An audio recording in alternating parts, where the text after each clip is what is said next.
वृंदावन के पास एक छोटे से गांव में सुमन नाम की एक लड़की अपने माता पिता के साथ रहती थी। सुमन की सास मालती उस गांव के पंडित जी को जानती थी। वो अपने बेटे के लिए कोई अच्छी लड़की बताने की बात कहने ही वहां आई हुई थी। वहीं मंदिर में उन्होंने सुमन को गाते हुए सुना तो वो पंडित जी से बोली, पंडित जी, लड़की बड़ी सुंदर है देखने में और भजन भी बहुत सुंदर गा रही है। क्या नाम है इसका? मालती बहन, इसका नाम सुमन है। बहुत प्यारी बच्ची है। भगवान कृष्ण की बहुत पूजा किया करती है। बचपन से ही मंदिर में भजन गाती आ रही है। अच्छा, ये तो बहुत अच्छी बात है पंडित जी। अगर कुंडली मिल जाए तो हमारे बेटे मोहन के लिए कैसी रहेगी? ये तो आपने बहुत उत्तम बात कह दी मालती बहन। लगता है भगवान कृष्ण भी यही चाहते हैं। आप कहो तो मैं अभी बात करवा देता हूँ। यही पास में ही सुमन का घर है। हाँ हाँ, क्यों नहीं पंडित जी। चलिए पहले सुमन से मिल लेते हैं, फिर उसके बाद उसके माता पिता से भी मिल लूंगी। सुमन बिटिया, अरे इधर आओ, ये मालती बहन है। नमस्ते बेटी, मुझे तुम्हारे माता पिता से मिलना है। जी, मैं आपको अभी घर ले चलती हूँ।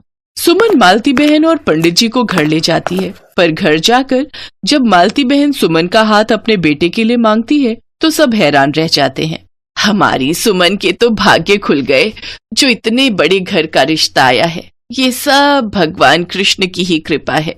बहन जी, हमारी बेटी तो बहुत खुश नसीब है जो आपके घर का रिश्ता हमारी सुमन के लिए आया। हमें ये रिश्ता मंजूर है। तो बस ठीक है, मैं घर जाकर सबसे इस बारे में बात करती हूँ, फिर जल्दी ही शादी का मुहूर्त निकलवा लेंगे। और फिर कुछ दिनों में भगवान कृष्ण के आशीर्वाद से सुमन की शादी धूमधाम से संपन्न हो जाती है। विवाह होकर वो पहली बार वृंदावन आती है। अगले दिन सुमन को पगफेरे की रस्म के लिए मायके से उसके चचेरे भाई बुलाने आ जाते हैं। सुमन अपने माता पिता के घर पहुंचती है। सुमन के माता पिता भी अपनी बेटी को खुश देखकर बहुत खुश थे। मेरी बच्ची इतनी खुश है, तुझे देखकर हम भी बहुत खुश हैं। माँ, मैं जानती हूँ ये सब भगवान कृष्ण के आशीर्वाद से ही हुआ है। मेरे जीवन में ये सारी खुशियाँ उन्होंने ही दी है। हाँ, ये तो तू सच कह रही है बेटी। तभी मोहन सुमन को लेने आ जाता है। प्रणाम माँ जी। प्रणाम पिताजी। आप बैठो, मैं आपके लिए शरबत लाती हूँ। कुछ देर बाद सुमन अपने मायके से ससुराल के लिए विदा हो गई। चलते चलते शाम हो गई। मोहन ने वृंदावन के नजदीक यमुना किनारे बैलगाड़ी रोक दी।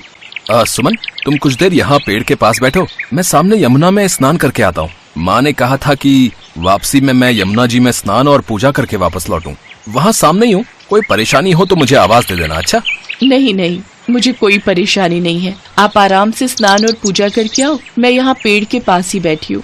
सुमन का ससुराल बस थोड़ी दूर पर ही था, इसलिए सुमन ने घूंघट निकाल लिया और वहीं पेड़ के पास बैठ गई और मन ही मन विचार करने लगी। कृष्ण जी की कितनी कृपा है। उनकी मैंने बचपन से पूजा की और उनकी कृपा से मेरा विवाह भी श्रीधाम वृंदावन में हो गया। पर मैं इतने वर्षों से कान्हा जी को मानती आई हूँ, परंतु अब तक उनसे कोई रिश्ता नहीं जोड़ा। मैं कान्हा जी को क्या कहकर बुलाऊं? उनकी उम्र क्या होगी? लगभग 16 वर्ष के तो होंगे ही। मेरे पति 22 वर्ष के हैं, तो कान्हा जी तो उम्र में उनसे थोड़े से छोटे हैं, इसलिए वो तो मेरे पति के छोटे भाई की तरह ही हुए और मेरे देवर की तरह।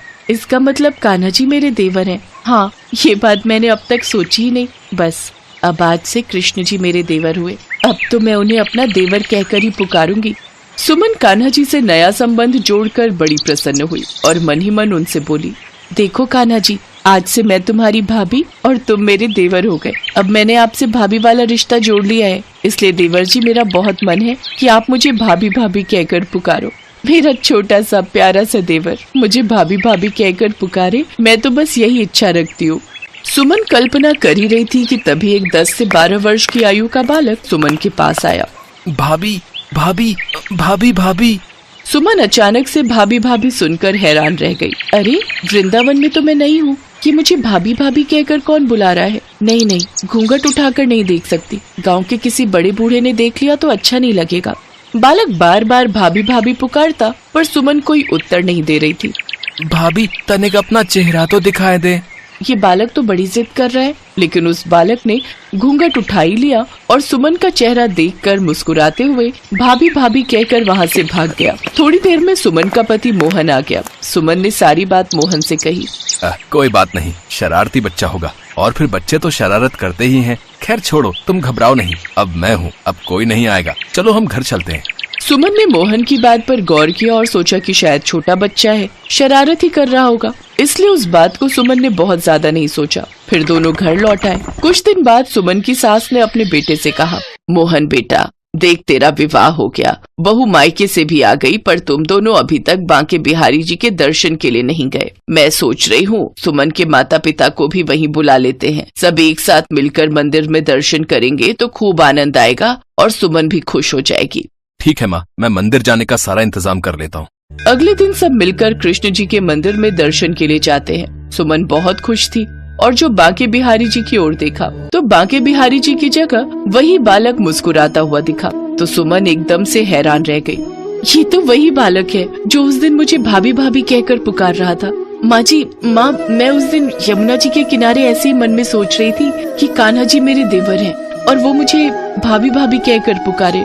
मैंने उनसे अपना देवर भाभी का रिश्ता जोड़ा और उस दिन उन्होंने मुझे सचमुच देवर के रूप में दर्शन दिए। मैं कितनी अभागी हूँ, कान्हा जी को पहचान ही नहीं पाई। सुमन बेटी, तेरी पूजा का फल भगवान कृष्ण ने तुझे दे दिया। अब से वो तेरे देवर बनकर ही रहेंगे और तू उनकी भाभी।